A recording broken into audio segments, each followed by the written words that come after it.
caractère inopiné et turbulent de la pandémie de la Covid ont mis à mal en fait les piliers et les composants des systèmes nationaux d'innovation de plusieurs pays dans le monde, et notamment la France, et ont touché particulièrement les dimensions sociales, économiques et d'innovation. On a particulièrement assisté à la hausse du chômage, à l'affaiblissement de la structure sociale, faisant ainsi craindre en fait le spectre de la décroissance. Mais ce contexte a mis en évidence finalement la nécessité de repenser le futur de ce sous-système d'enseignement supérieur, de recherche et d'innovation, tant au niveau structurel que la définition des priorités au niveau du financement, au niveau de la coordination des actions et dans une perspective de performance et de soutenabilité sur le long terme. Cette recherche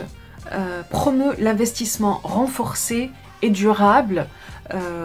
dans le sous-système d'enseignement, de recherche et d'innovation publique, de soutenir les interactions entre les différentes sphères qui le composent, la sphère de recherche, de l'innovation, de l'enseignement supérieur, afin d'assurer finalement la souveraineté nationale dans des domaines émergents et stratégiques pour la France. Par ailleurs, notre recherche promeut la collaboration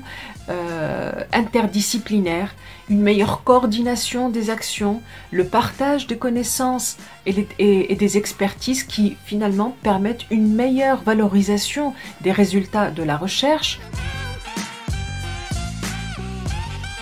D'abord renforcer et soutenir l'innovation collaborative avec les universités, les institutions de recherche, la préparation et la gestion du travail collaboratif, notamment par le financement via les subventions publiques, la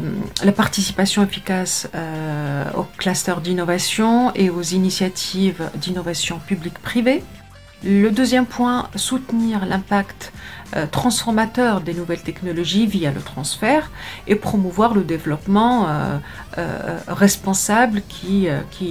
inclut les préoccupations en matière de santé, de sécurité, d'éthique et encourager les partenariats nationaux et aussi européens et internationaux. Au final, une planification stratégique efficace dans la recherche publique et dans tout le processus d'innovation. Cela finalement peut concerner les domaines de l'intelligence artificielle, de la microélectronique, des technologies de la santé, comme l'avait souligné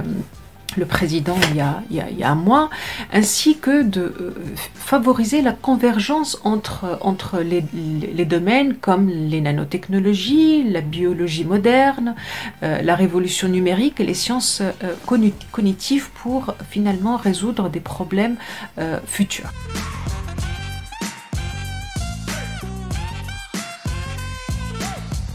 On voit que finalement l'investissement dans la recherche fondamentale publique et libre, le financement, le soutien à la coordination entre disciplines, le soutien à la valorisation des résultats de la recherche fondamentale vers le marché, la formation, le choix des domaines stratégiques à soutenir et qui constitueraient finalement la compétitivité du pays sur la scène internationale sont les leviers d'action de la stratégie du gouvernement pour assurer sa souveraineté.